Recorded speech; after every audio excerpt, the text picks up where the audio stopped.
reka subikiraho ngaho intangiriro ibindi nabivuze by'uko ruruka muri RDS cyangwa service cyangwa service.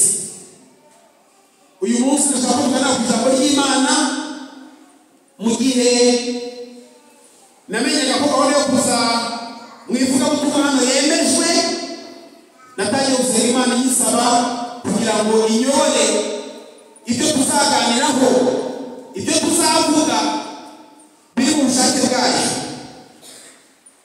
Hari amagambo n'ubu ntekereza ko nzavugaho, ariko noneho hasa nanjye ayo sindi buyasiki ndavuga gatoya kandi mu gihe kitarambiranye. Twasomye ijambo ry'Imana mu bice bibiri, mu gitabo cy'ubwiza cya 11 ndetse no mu gitabo cy'ubutumwa bwiza bwa Yesu Kristo bwanditswe na Matayo ijana na 15. Ndagira ngo ntangire mbere y'aho ubutumwa bwiza, nindangiza ndababwira muri make intego y'ibyo kuganiraho kugira ngo uza gutaha aze gutaha azikatahanye. Twasomye ijambo ry'Imana batubwira abagaragu bahawe itaranto. Itaranto murayizi? Itaranto murayizi? N'igihe mwabere muri Anglikani. Itaranto mu kigereranyo ni 50 by'izahabu. Izahabu ni y'agaciro gakomeye cyane. Ubu uyu munsi nahise cyane ko aparo kuyibona mu buryo bworoshye, kuko ikiro kimwe kigura miliyoni zigera muri 200 ushize amafaranga y'u Rwanda. Ubu bitanu 50 amafaranga angana n'ishize mu Manyarwanda y'ubura, ariko hambere byaryoshye kwibona ntibyari binagoye.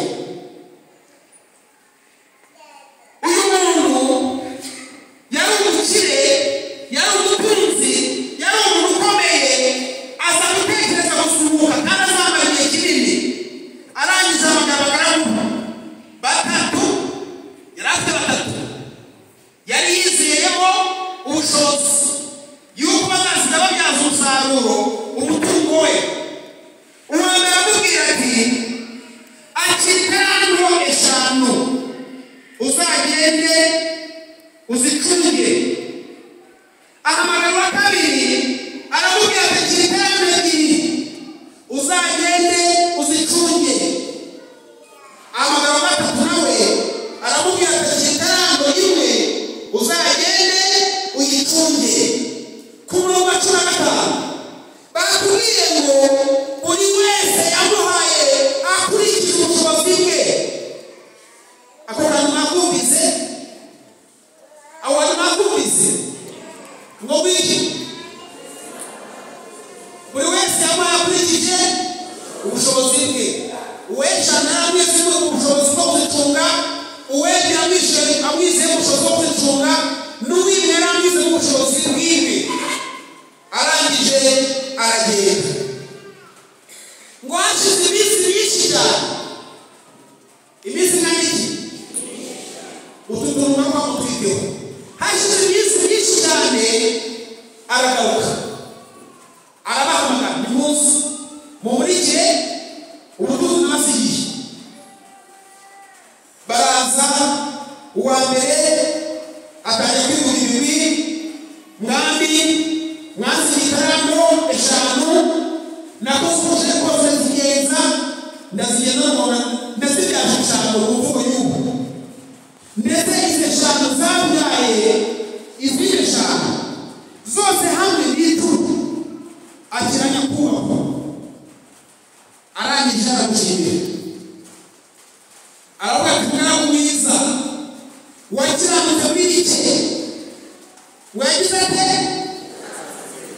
muri ubundi se ataranje n'umva ari ibintu bigera murumva ari cyo muri gihe cyane kitara. Ariko kuri we byari biki wakiranutse kuri biki nzaka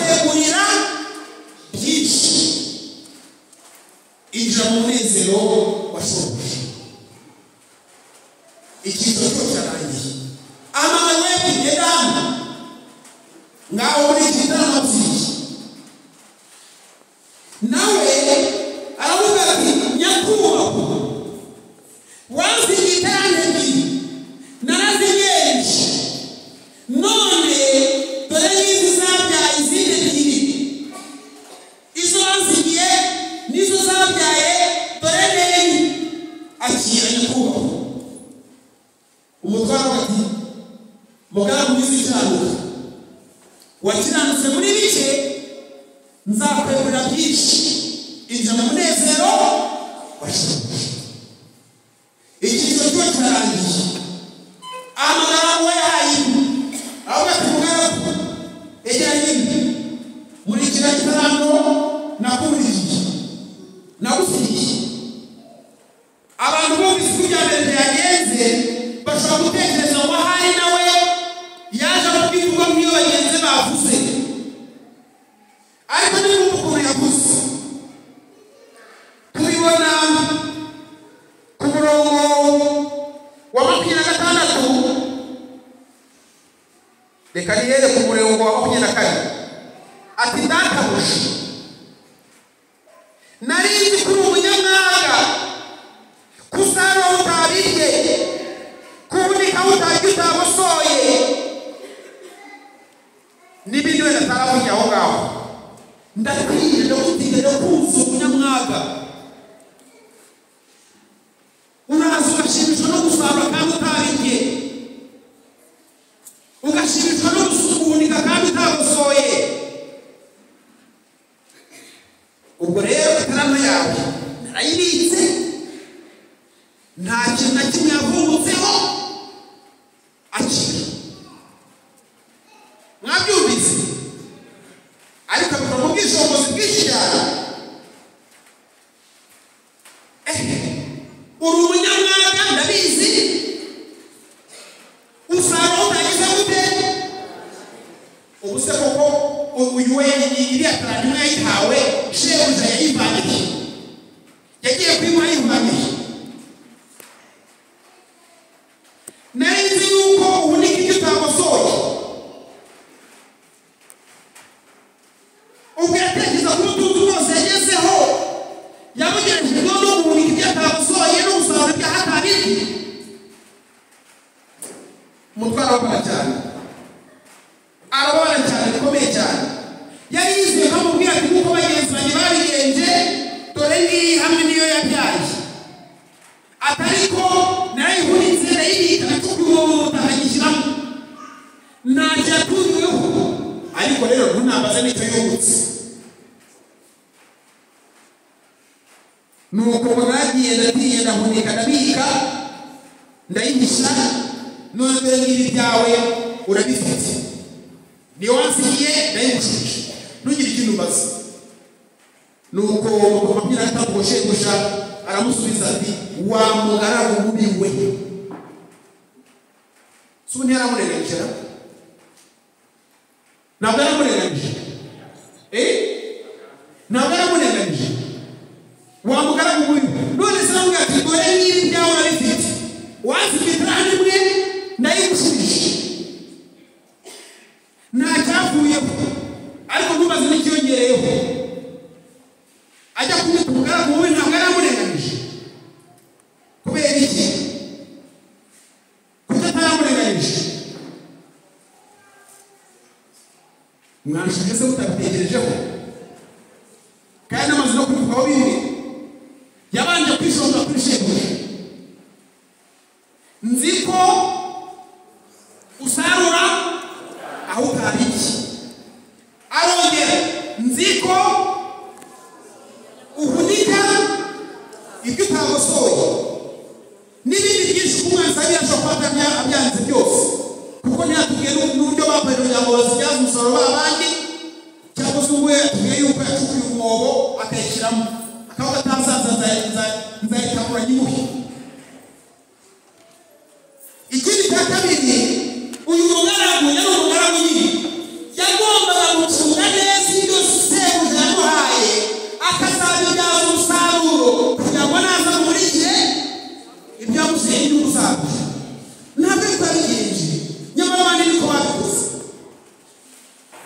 kumwita n'umugaragu mubi byari ishingiro. Waba unyamutewe kumwita umunyamutwe byari ishingiro se? Byari ishingiro. Yigeze ntabwo yakoresheje ubutunzi shebuja yamusigiye. Ko wari uzi ko uzamuraho ntabirye, ukaba wari uzi ko muri umusoro muniki ibyo ntagusoye, kwari kubambwiye n'ibindi byose uramubwira aho ngaho, kuko utayifashe ngo uyihe ubasha kuyibyaza umusaruro, none ngo nje ayikurikiranire hamwe n'inyungu zayo. Ndamukirembe n'ubushyira uburakari bwinshi cyane, aramubwira ati yizana bayikwake bayihe ufite iki, kuko ufite azagira ate azongerewe, udafite azapfa n'ibyo gusa nta karengane karimo.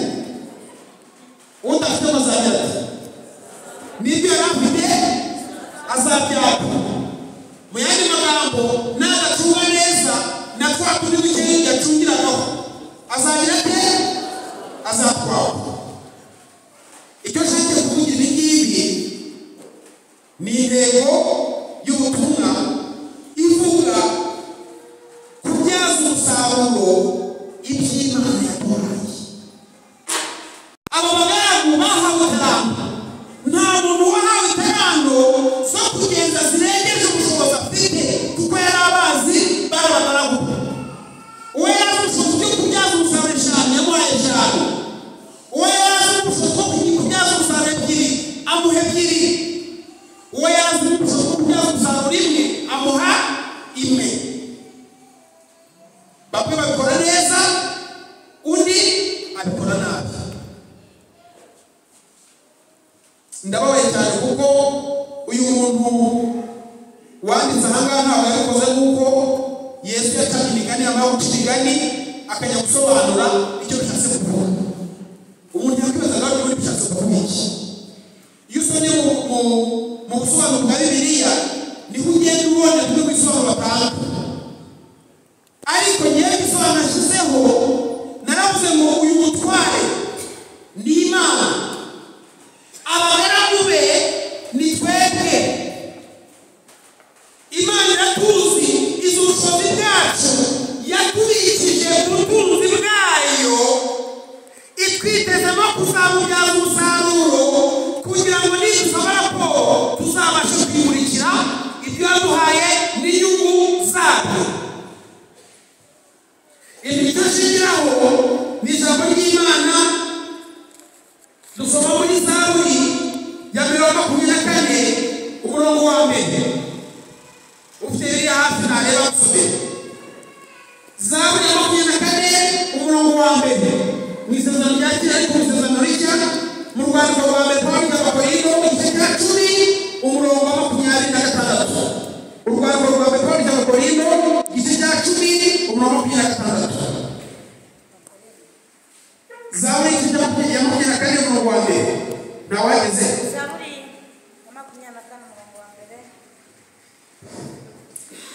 Isi n'ibiyuzuye n'iby'Uwiteka, isi n'abayibamo. Rekeraho. Urakoze. Urwandiko rwa mbere Pawulo y'Abakorinto igice cya 10 umurongo wa 26. Ntawageze.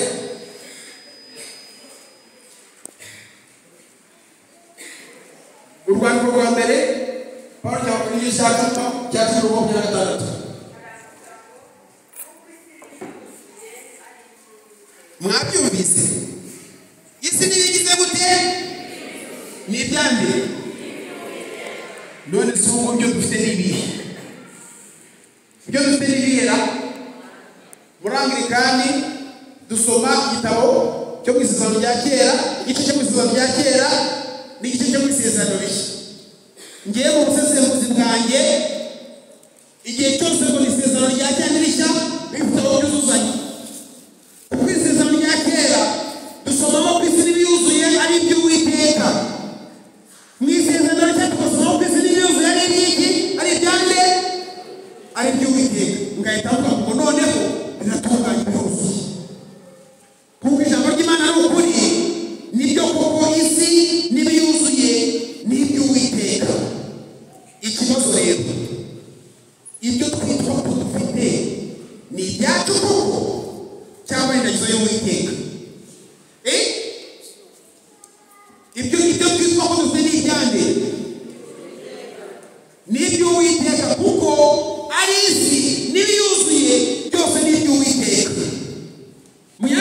ngo uriya mugaragu twabonye ninde uriya mugaragu twabonye reka mbwira uriya mutware twabonye ninde ni Imana. hanyuma abagaragu ni twebwe. ibyo dufite n'ibyo yagize ite yaturagije, kandi buri wese yamuhaye ibuye n'ubushobozi afite. nta bantu uza munsi bakunze za rukururana, nta mujya mwumva, nta bantu b'abashoramari b'abanyengana mufite mujya mwumva bariho, ni abantu bafite amazu meza n'imodoka n'ibindi twikurikiye, nta mujya mwumva. none se nta muntu muzi no kubona aho kuba byagoye? nta mujya mwumva se? nta muntu muzi se ko afite isambu yo guhingamo? nta mujya mwumva? nta mujya mwumva se babeshaho no gucishwa? ariko byamera kose nta buri cyagira, ariko Imana yakimuhaye akurikije ubushobozi afite bwo kubicunga. mu by'Imana yaduhaye ubushobozi ituzimo, ni uko ishaka kutubyaza umusaruro tukamera ubwawe wa mugaragu wahawe tarame 5 akazibyaza izindi 5, ndetse ku iherezo rya byose iyo wawundi ugenewe gucunga akayakwa akayiha wacunze 10, kugeza tayi bakabanyije babandi ngo n'uwahawe bwina we agite asarurwa. muzi impamvu? ni uko uw'icumi yagaragaje udashyikirwa mu gucunga neza umutungo washinze. ibyo Imana yaduhaye byose turasabwa kubyaza umusaruro. reka babwire abazi no mu nzira twanyuramo. ijambo ry'Imana twasomye mu gice cya mbere cyo mu isezerano rya kera mu mubwiriza cya 11 guhera ku murongo wa mbere kugeza ku 8. reka dusomeye iyo ryadusomere, ariko noneho ku inshuro adusomere muri biri ijambo ry'Imana. biri ijambo ry'Imana ni Bibiliya y'umuryango w'abasoma Bibiliya, natwe turabika nk'abanyamuryango ifite amagambo mu busobanuro budakomeye twaje kumva w'ikinyarwanda twumva twese, hanyuma kandi ikaba ari Bibiliya yasobanuwe ivanwe ku mwimerere w'ururimi Bibiliya yanditsweho. nagusomere umutwe w'amagambo yavuga kugira ubushishozi. ujye ushora imari yawe mu bucuruzi bwa kure. uretse gato uwo muntu usomye wa kangahe? uravuga ngo iki? ujye ushora imari yawe mu bucuruzi bwa kure. icyo kinyarwanda mutacyumva koko? gushora imari? komeza. umunsi umwe izakugaruza. ujye gushora kandi imari yawe mu mishinga inyuranye. uretse ujye ugira ute? ujye ushora imari hehe? mu mishinga. mu kinyarwanda baravuga ngo imbeba y'ubwoko bw'igira ite? imbeba y'ubwoko bwe igira ite? abantu bakuru abazi imigani. imbeba y'ubwoko bw'igira ite? irapfa. muzi impamvu ipfa? iyo yirukanse ikajya mu mwuka wayibonye ukawuzibira ipfiramo kuko ari umwobo mubi. ariko ari inyama myinshi iyo uziriye uwo ikica ubundi ikigendera. gushora imari mu mishinga igize ite? inyuranye, kugira ngo ahangaha n'ibyanga ucurugira. si byo se? ngaho ibaze ufashe imari yawe yose ukayikuramo amatungo, ejo hakaza indwara y'ikibazo amatungo yose yawe yose akagira ate? ubwo se kuri ubu utahombye bikomeye. ariko iyo imwe ugize amatungo indi ukashyira mu buhinzi indi ukashyira mu yindi mari ahantu runaka, iyo hamwe byanze usinawucungira hehe? ahandi. komeza usome.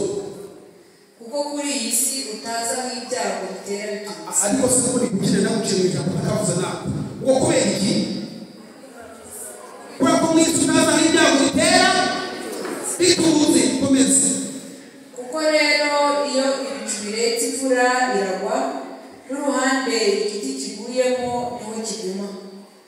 nutegereza ibihe byiza ugire icyo ukora uzabiba cyangwa ngo usarure. Uretse gato ngo nugire nutegereza ngo ntuzagire mu yandi magambo icyo bivuga gushora imari n'ako kanya si byo se si Bibiliya bivuze se gushora imari kugira gute n'aka kanya mutibyumva kuko nutegereza ngo ibihe bizabanze bibe byiza ntacyo uzageraho. Komeza. Uko utazi inzira y'umuyaga ni nako utazi uko umwana yiremera mu nda ya nyina, cyangwa ngo usobanukirwe ibikorwa by'Imana umuremyi wa byose. Ujye ukora buri gihe utaruhuka, kuko utazi umurimo uzakugirira akamaro uwo ari wo. Ujye ugira ute? Ujye ukora utagira ute? Kubera iki? Abanglikani bari muri hari umwanglikani muri uyu munsi utumenye nawe munsi ese mu ijambo ry'Imana twasomyemo mu butumwa muri Matayo nta munebwe mwumvisemo nawe mwumvisemo umunebwe wahawe imari agahita ayicuruzwa agashyiramo akituriza aho kwishora ngo ajyaze ibindi. Ngaho komeza usomere. Umunsi wuje umucyo uranezeza, ugasanga kubaho bishimishije. Umuntu narama bijye bimushimisha, nyamara ajye yibuka ko iminsi mibi izaba myinshi, kandi ajye azirikana ko ibizakurikiraho ari ubusa. Wa musore we, oya wirengarekeraho bikaturikiraho. Umuntu narama ajye yishimira iminsi myiza arimo, ariko uri kwakura hari ikintu agomba kuzirikana. Niyo mwabyumvise neza, wa muntu urabona agomba kuzirikana iki? Agomba kuzirikana ko hashobora kuzabaho iminsi mibi. Iminsi mibi iziteguje se, iminsi mibi iy'ijana wigire muwe, iminsi mibi uyishobozwa n'iki? No kuba yiteguye ugakora utaruhuka, ugashora imari yawe mu mishinga igize ite itandukanye, apana umushinga mu mishinga igize ite itandukanye. Nyakwaturiko nababwiye ngo hari umuvugabutumwa dufite bwaza kubabwira ngo ibintu by'ubwenge. Nonese ibyo bintu kubabwira ari iby'ubwenge? Niko muri kuba ari iby'ubwenge. Guteganyiriza ibihe bizaza, ijambo ry'Imana rikubiyemo ibintu byose twakenera muri ubu buzima. Iyo ibihe bibi bije, umuntu witeganyirije niwe ugira icyo abona. Iyo ibihe bibi bije, umuntu ubasha kwitambukamo ni uwiteganyirije. Nyamara ijambo ry'Imana rikubiyemo umuntu witeganyirije rishaka gusohoreza, ariko ntiyabibwirije, ahubwo nawe yabibwirijwe n'Imana mu bundi buryo. Ijambo ry'Imana dusoma mu Itangiriro igice cya 17 umurongo wa 13 kugeza kwa 26. Itangiriro igice cya 17 guhera ku murongo wa 13. Wabusomera abusomera, hanyuma bagasoreza ibindi Imana yavuze kuyobora. Itangiriro igice cya 47 umurongo wa 13. Ndakoresha Bibiliya ijambo ry'Imana. Inzara yakomeje kuyobora maze ibyo kurya birabura ahantu hose. Ako kantu mwakumvise, inzara yakomeje kuyoboza ibihugu, ibyo kurya birabura ahantu hose. Ubwo ndumva mwatangiye kubihuza nicyo nashaka kuvuga. Aha bavuga ni mwegi ndaza gukomeza kwavuga nta kibazo. Bituma abanyamisiri n'abanyakanani basonza bahinduka ingarisi. Abantu bakunda bazi neza ingarisi. Umuntu wishwe n'inzara waranutse. Bazana ifeza zabo zose kugura ingano. Yosefu arazikoranya azohereza mu bubiko bw'umwami wa Misiri. Baje kugura ibyo kurya, bakaza umunsi bakagura bakagenda bigashira, bakaza bakagura ibindi bakagenda bigashira, kugeza ubwo ifeza, reka mvuga amafaranga mu rurimi rwacu, kugeza ubwo amafaranga yabo yose abashizeho. Yosefu yari yakusanije ayashyikiriza umwami Farawo. Komeza. Ifeza zimaze gushira mu Misiri no muri Kanani, abanyamisiri bose basanga Yosefu, baramwinginga bati, dufungurire, dore inzara iratwishe kandi hafi. Uretse gato, ngo ifeza zose zahize gute? Bafunguzaga he ari kubundi? Bafunguzaga he? Mwanze kunsubiza. Bafunguzaga he? Kuri ninde babwiraga se ngo bafungurire? Ni Yosefu. Kuki Yosefu sinamugambo na bafungurire? Nuko Bibiliya murayise uyu Yosefu yarashize ikigega cy'ubuhunikiro bw'imbuto n'imyaka n'ibiribwa byose byo muri Egiputa. Agacuruza amafaranga akaza agashyiramo ubwoko bw'umwana. Amafaranga ashize baranyamutake komeza isomo. Yosefu ihene n'intama n'inka n'amafarasi n'indogobe, mbese amatungo yabo yose. Mbese iki? Amatungo yabo yose. Uyu munsi akazana ihene bakabona ibyo kurya byashaka, akazana intama byashaka, amatungo yose nayo bagira gute? Barayazana. Hanyuma komeza. Maze abaha ibyo kurya umwaka wose. Abaha ibyo kurya umwaka urarangiye. Umwaka wose. Ariko abantu bazanye bafite bari bateganije ko babona amafaranga bahisha, bakora amatungo yo guhahisha, umwaka ukari gushira, hanyuma bagenda gute?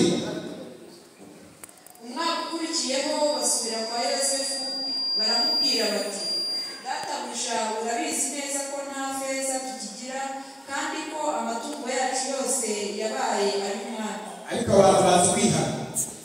Amafaranga yose urabizi nta n'imwe gisigaye.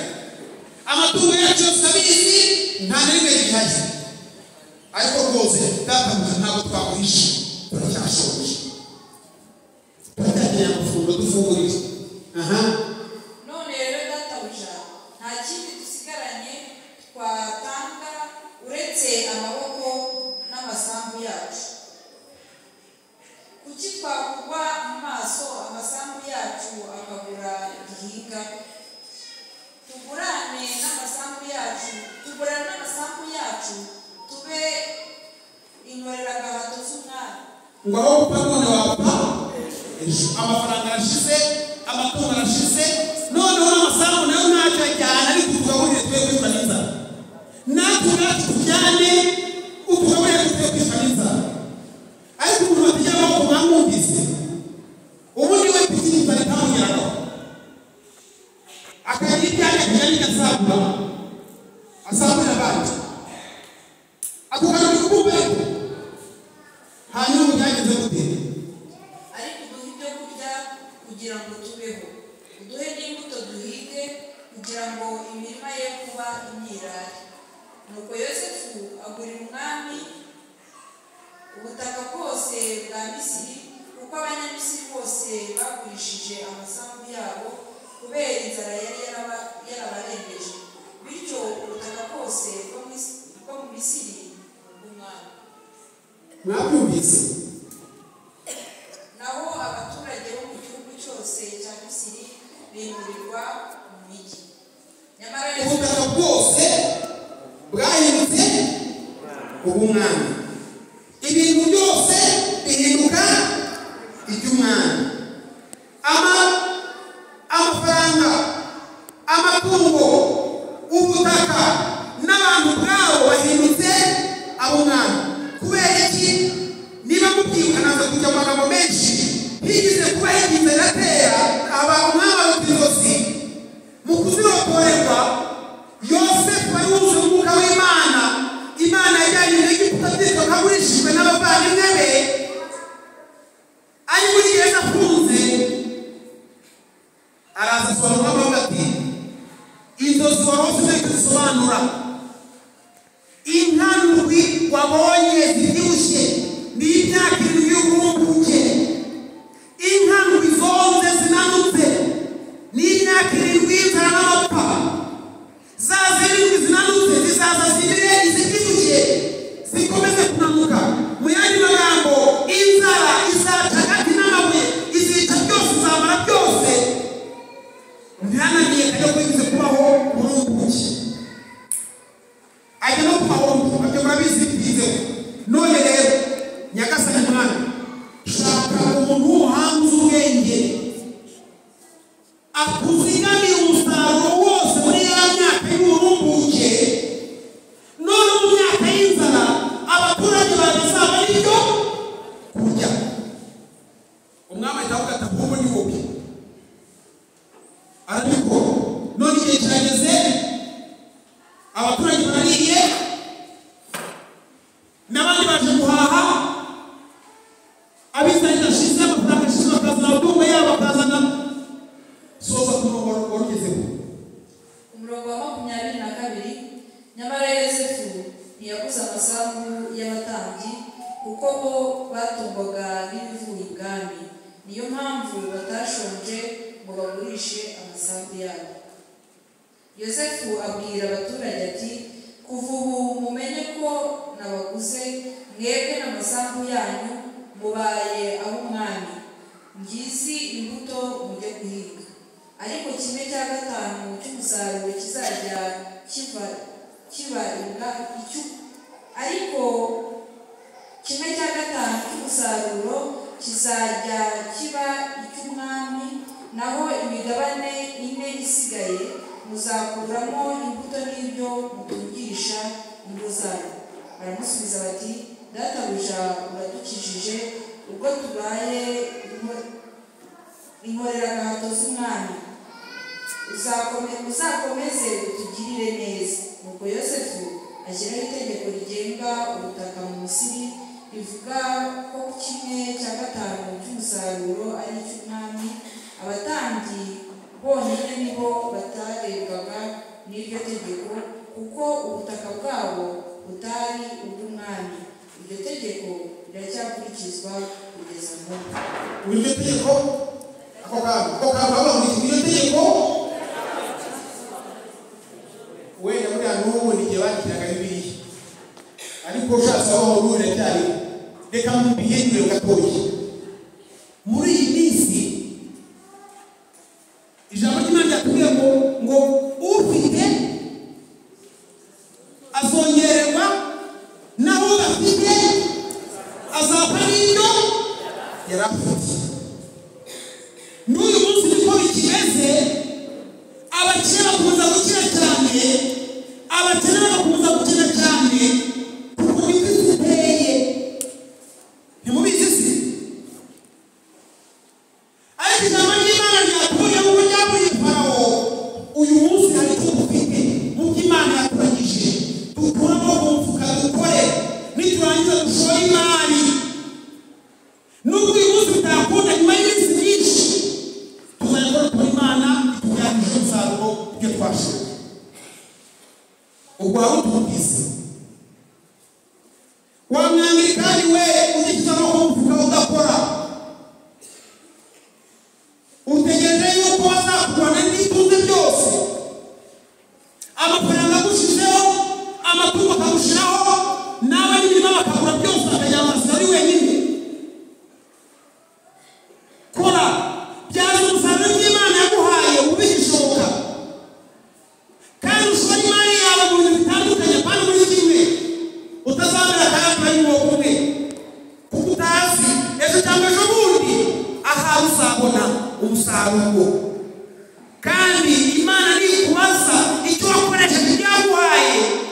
izasanga barabyaza umusaruro ikongera n'ikigangaza zitabyaza umusaruro. Bishobora ahangaha mvuga ngo buri muntu wese arebe aho ahagaze. Nta muntu uri mu itorero n'unahari ntabwo tumushyigikiye, ntabwo dushaka kuzamuteza akaga ko abantu bazaza bakadutwara n'ibyo twari dufite, haje akaga nta kintu dufite, inzara yateye cyangwa se ibindi bibazo bikomeye byabayeho. Ahubwo yuko igihe cyose tuzatuma muri ba bandi bahora batera imbere, kuko hari Imana yaduhaye ubushobozi bw'ibyo turi gukora. Ufite 5 azibyaza 5, ufite 2 azibyaza 2, ufite 1 ntayitabe ahubwo ayibyaza 1. Nicyo ngicyo Imana ishakaho. Shobora ahangaha Imana iduhamurisha. Reka dusenge Imana. Uwiteka Mana yacu, datuzaze abantu dukunda, tugushimira umwanya twatugana ku ijambo ryawe. Nta gushidikanya yuko ari byo ushakaho, ariko twasabye kugira ngo ibyo waduhaye uko twari kwisibizo byose ari ibyawe, natwe ubwacu turabawe. Ureke tuzo tubyaza umusaruro uko washatse ko tubikora, maze tuzakubaza ibyo twakoze tuzabyo tugukurikira. Kandi ukoresha ibyo waduhaye mu bitandukanye bigamije kugira ngo igihe runaka hari icyanze ikindi kizabyara umusaruro. Kandi kugira ngo natwe wera twe kuzajya gutegera amaboko afite uko bifite, bagiye bakwanditse tubareba, maze duhindura amateka y'uwo mugani yuko bafite bazakomeza kugira, abadafite bakaba niyo barafite, ahubwo natwe tuzakomeza kugira twereke ubushobozi bw'ibyo waduhaye, kuko buri muntu wese waduhaye ukurikije ibyo afite. Tugushime yuko rero uyu munsi ugiye gufata icyemezo cyo kuvana amaboko mu mufuka, cyo gukoresha ibyo waduhaye byose, ubwenge n'imbaraga n'ubutunzi, tukabuzabyaza ibindi kugira ngo uzajye kubikurikira. Tugushimire ko byose ubyumvise, kandi ko byose ugiye kubigukomezamo mu buryo bwo kubahisha kandi guhesha icyubahiro. Tuzageze Yesu umwana wacu. Amen.